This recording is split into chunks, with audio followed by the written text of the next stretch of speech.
The Buffalo Bills are set to get some salary cap space at the end of the week. What could they do with it? I'm exploring that today on Locked On Bills.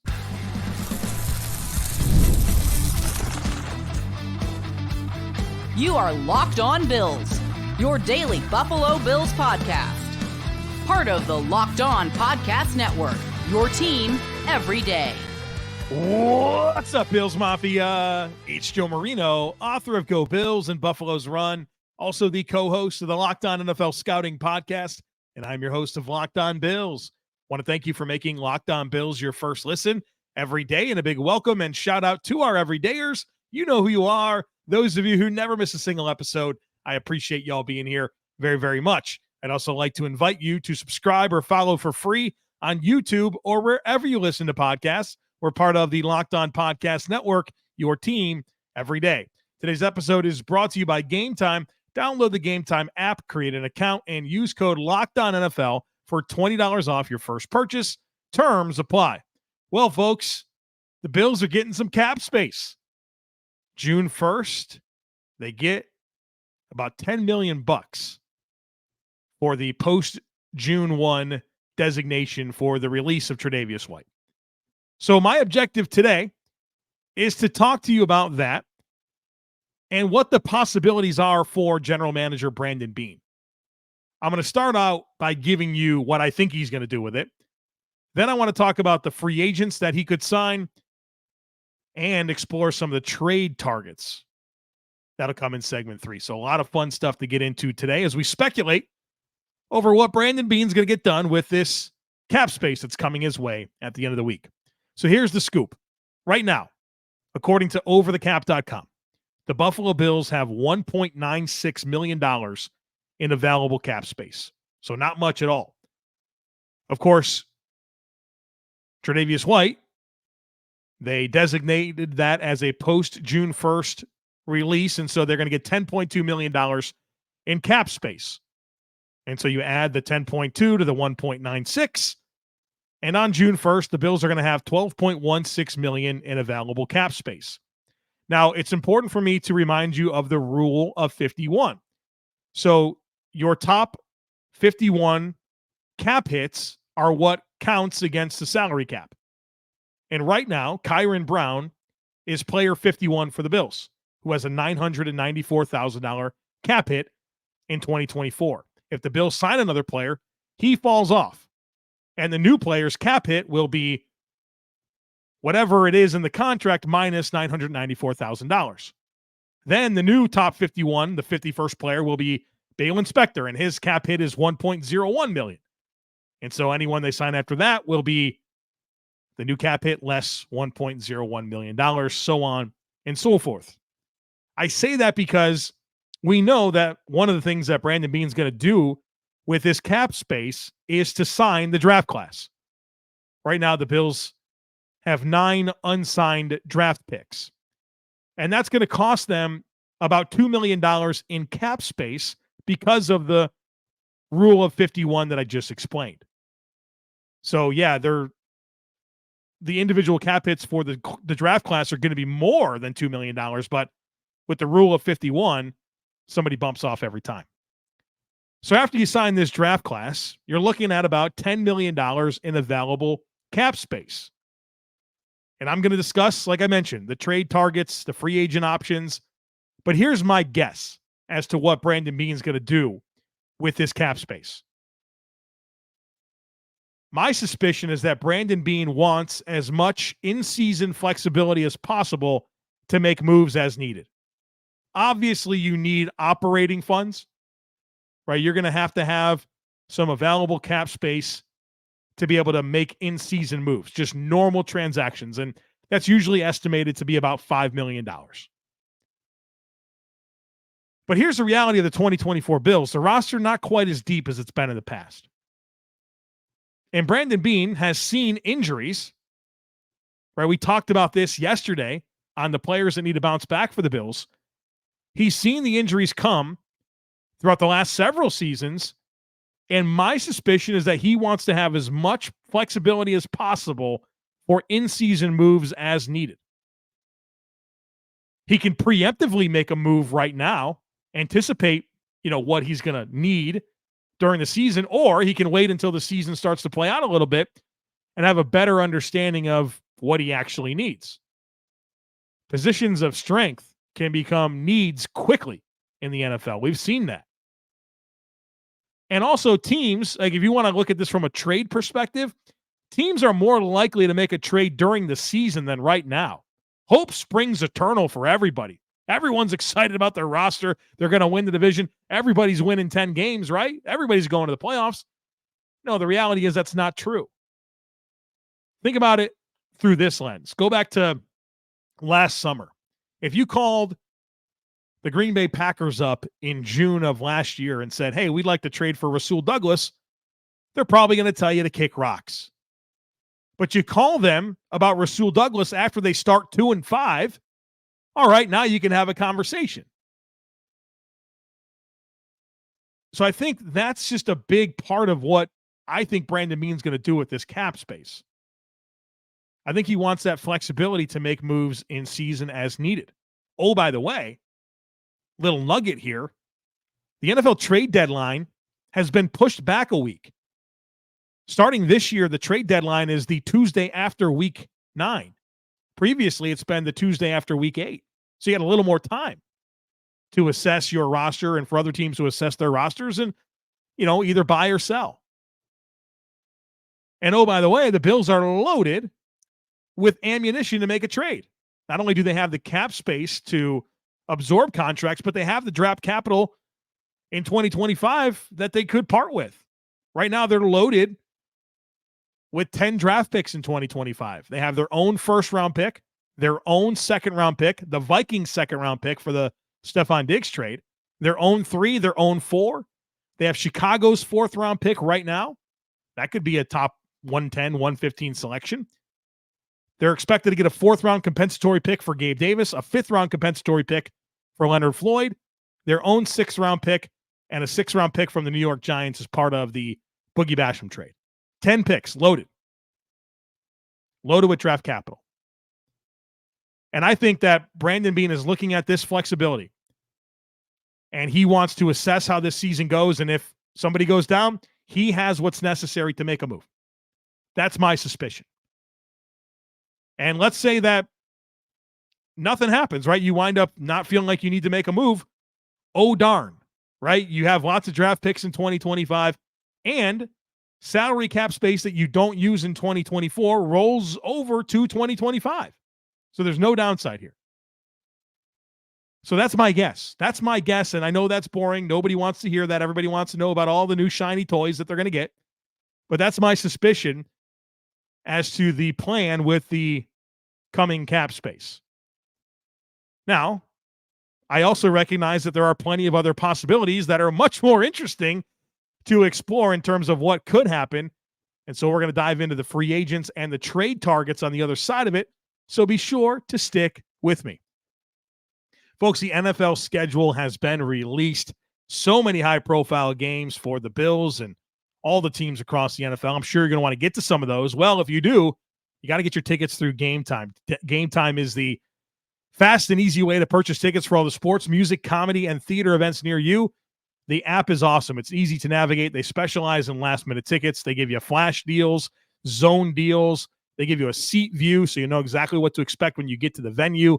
They also send the ticket straight to your phone, so you don't have to dig through emails to find it. And I love the simplicity of it. There's all-in prices, which is super cool, like no unexpected fees that are going to tack on at the end there. They show you the upfront all-in price from the outside. So take the guesswork out of buying tickets with Game Time. Download the Game Time app, create an account, and use code LOCKEDONNFL for $20 off your first purchase. Terms apply. Again, create an account and redeem code LOCKEDONNFL. That's LOCKEDON NFL for $20 off. Download the Game Time app today. Last minute tickets, lowest price guaranteed. All right, folks, welcome back in. Let's talk about the free agents that the Bills could go out and sign. I got a bunch that I'm going to mention here at different positions that would make some level of sense. And I'm really going to mention players that seem to move the needle a little bit for me, at least in my eyes, and guys that I think have somewhat of a fit. Again, we'll talk about a lot more players than the Bills will sign, but we're here to speculate over what Beane can do with this money, and so we're going to do exactly that.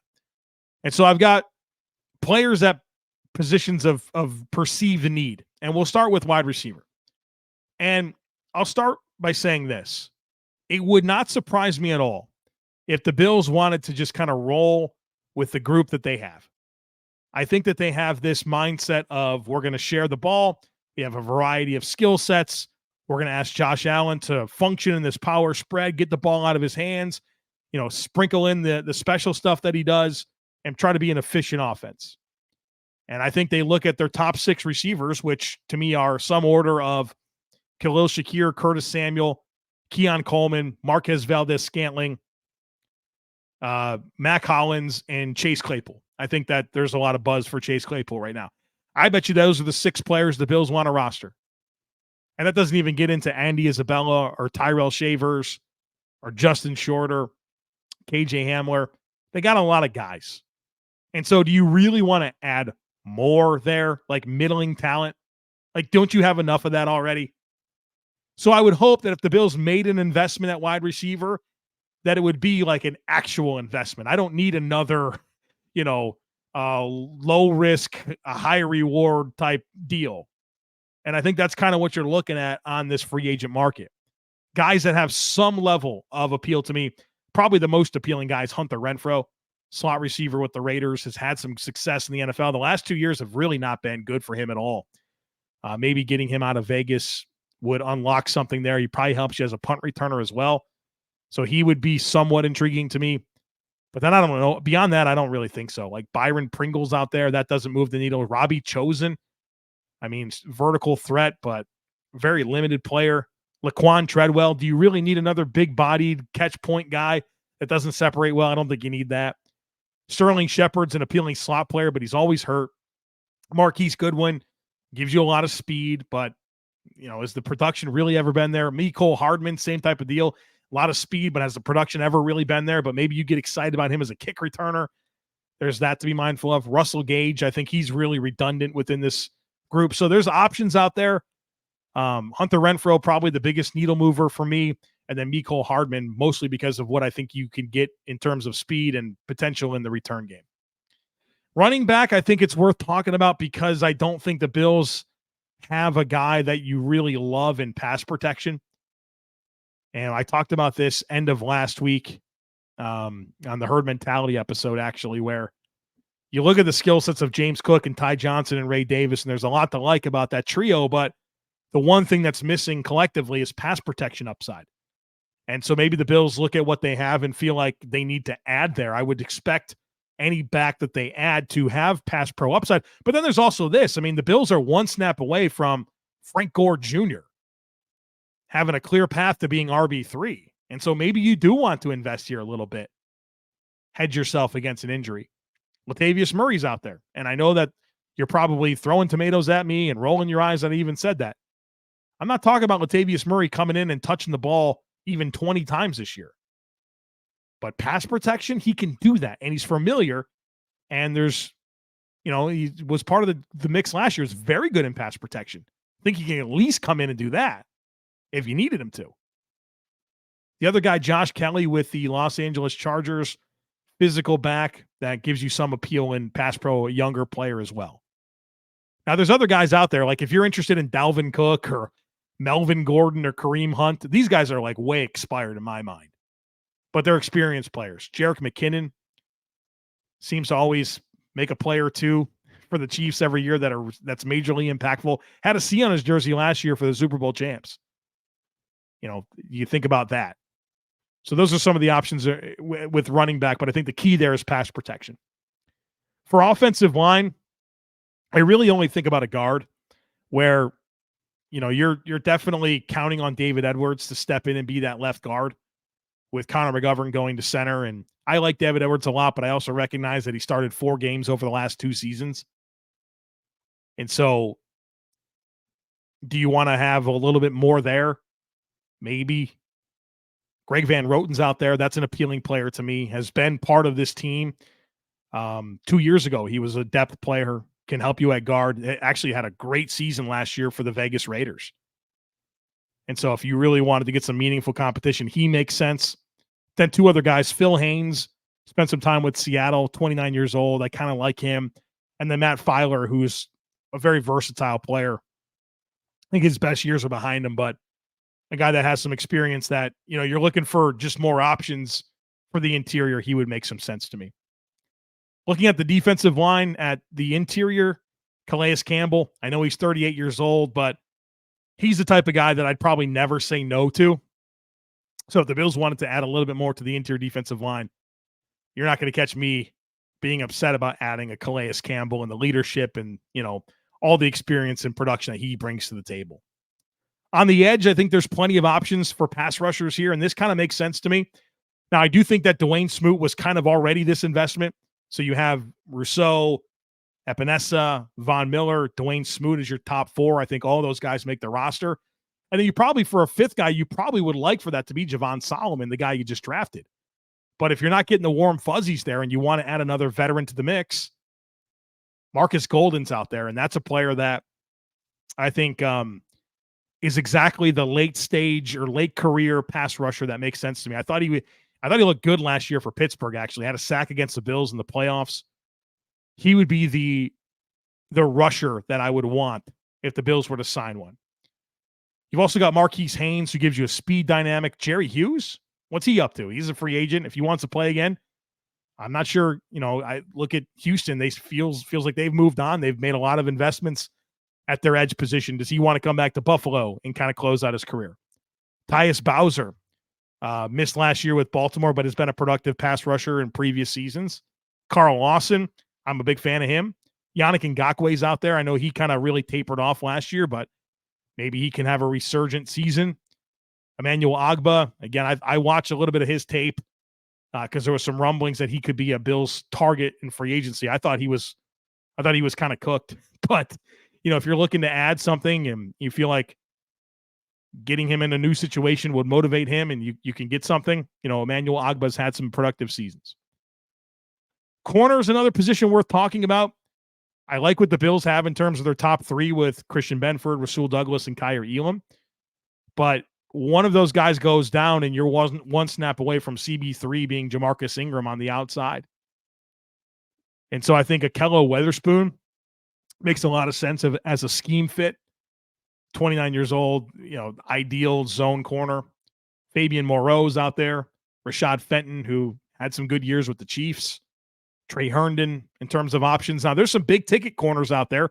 Steven Nelson, Adoree Jackson, Stephon Gilmore.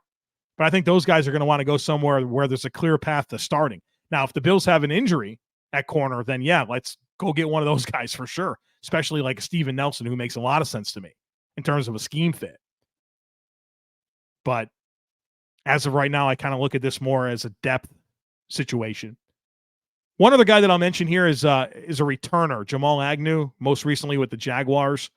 Very experienced punt and kick returner. Has 4.34 speed, 29 years old. I'd be through the moon with that. I think he would immediately come in and have that dual role, and then you can kind of just give him an occasional manufactured touch from offense, and he gives you a lot of speed. So I'd actually be very interested in Jamal Agnew as a returner. So those are some of the free agent options that I thought were worth discussing. I'll also mention Micah Hyde here. I think the longer that the door remains open here, which very clearly it is, you've heard Beane, McDermott, Hyde all talk about it. It certainly doesn't feel like a closed door situation. So I think the longer it remains open, the more likely it feels like it's going to happen.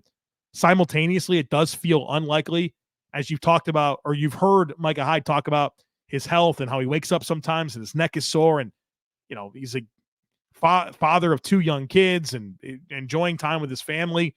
Like, does he really want to go through what he went through last year where late in the season he's getting stingers left and right? And I mean, we're talking about a neck injury here. You don't want to mess around with that. So the door's open, but it also feels unlikely. So I don't know, I could talk myself into circles here. I think the bigger question to ask yourself is, does it make sense for the Bills? They're certainly going in a new direction with the leadership of the team. Like, do you want to have one toe in kind of what you had in the past? I don't know. You have new players. You have Mike Edwards. You drafted Cole Bishop. You re-signed Taylor Rapp, Cam Lewis, Tamar Hamlin's here. You just signed Nita Laney. I mean, it feels like you've kind of moved on with your roster. But at the same time, does it hurt? I mean, it can't hurt to have Micah Hyde around, right? That's a know-how guy in this system. So there's a lot of dynamics in play, but as we consider, all right, what's Brandon Beane going to do with this cap space? I think it's worthwhile mentioning, all right, maybe Micah Hyde's part of that equation. So those are the free agent options. And I've got some trade ideas, and I'm going to get a little big-brained on the next segment. We'll speculate. We'll come up with some fun stuff here on the other side of it. So be sure to stick with me. It's winner take all time in the NBA and the NHL, and FanDuel's giving you a shot to bring home a big win of your own. Right now, new customers can get $150 in bonus bets with any winning $5 bet. That's $150 to bet on spreads, money lines, player props, and more. And they've also got some fun Bills bets that you can check out right now. Josh Allen, plus 800 to be the NFL MVP. That's second highest odds. They have Josh Allen's over-under for passing yards during the regular season in 2024 set at 3,675.5. That feels crazy low to me. You can go bet the over on that. And they also have the Bills over-under for wins in 2024 set at 10.5. So some fun Bills action that you can check out in addition to all of the playoffs and all sports. So visit FanDuel.com/lockedon and make every playoff shot count. FanDuel, America's #1 sportsbook.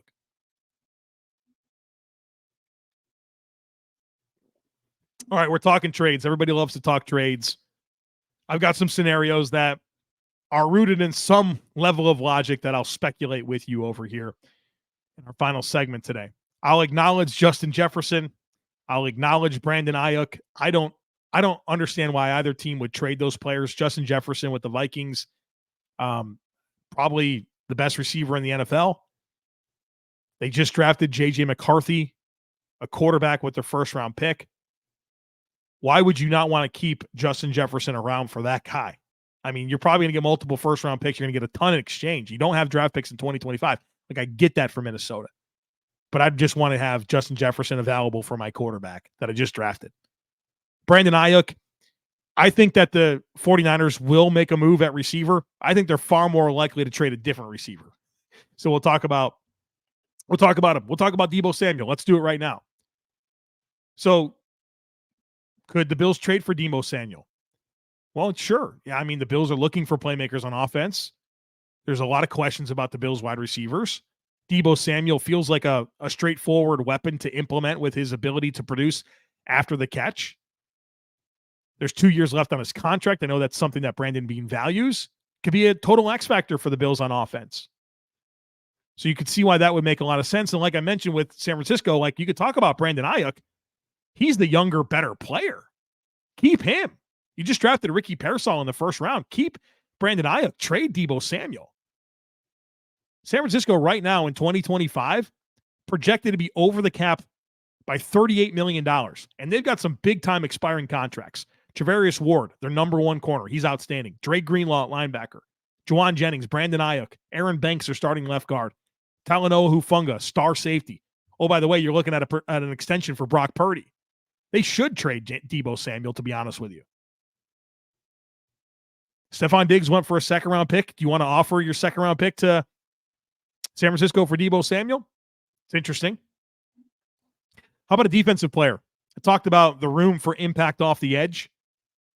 A guy that kind of makes sense to me is Uchenna Nwosu from the Seattle Seahawks. Like I said, I think the Bills have room for impact off the edge. And I think defensive line play and lack thereof in the playoffs is as big of a reason for not being able to beat Kansas City and Cincinnati in the playoffs as there is. To me, it's the leading cause. How could you criticize Josh Allen? He's been unbelievable in the playoffs every game. But you want to talk about coaching decisions or whatever you want to get into, I think it's lack of impact from the defensive line. Uchenna Nwosu, entering his age 27 season, he signed through 2026, had 9.5 sacks in 2022, missed 11 games last year due to a pectoral injury. But Seattle's got a bunch of young pass rushers. Boye Mafe, 2022 second-round pick, is coming off of a 9-sack season. Darrell Taylor was a 2020 second-rounder. had 9.5 sacks in 2022. Very good sub rusher. Derek Hall was a 2023 second rounder. And if they traded away Uchenna Nwosu, they'd get $6.5 million in cap savings this year. So I think this is an interesting player that it feels like Seattle's loaded on the edge. They have a new coaching staff. They got a lot of young players. Maybe this is an ideal player that the Bills could target in a trade. How about Jonathan Allen with the Washington Commanders? I keep talking about the need for defensive line impact. Jon Allen's a stud. And I think he can play outside on early downs. He can rush interior gaps on long and late downs. I'm unconcerned about snaps. Like if you say, Joe, well, the Bills have these players, Ed Oliver, Daquan Jones, AJ Epinesa, I'm unconcerned about that. The Bills rotate their players so often. Oh, darn, you have another good defensive lineman that you have to factor into the mix. I'll take it. 2 years left on his deal. I know that's attractive to Brandon Beane. And Washington, why this would make sense for Washington is they're clearly turning over this roster under Adam Peters. If you look at the team that's probably had the most transition with the roster this offseason, it's Washington. They have Daron Payne already. They just drafted another defensive tackle and Johnny Newton in the second round, pick 36. They're getting younger. Jon Allen's entering his age 29 season. So I think you can probably offer a day 2 pick and a day 3 pick, a 3 and a 6 or something like that, and get Jon Allen and have more opportunity for impact for your defensive line. I love that. I love that. So that's a player. So I've talked about Uchenna Nwosu, Jon Allen, and Deebo Samuel. Of course, I very briefly discussed Justin Jefferson and Brandon Aiyuk. One more guy that I'll mention here, Treylon Burks. Not that I'd be through the moon about Treylon Burks. But you think about this, I mean, he was a 2023 first-round pick. He's 24 years old.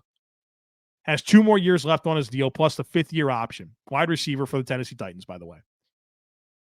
And, just take a swing. Low risk, high reward for a player like this. And Tennessee is going through their own transition where their general manager, Rand Carthen, didn't draft Treylon Burks. And he was drafted for a different coaching staff. So drafted by a different GM for a different coaching staff.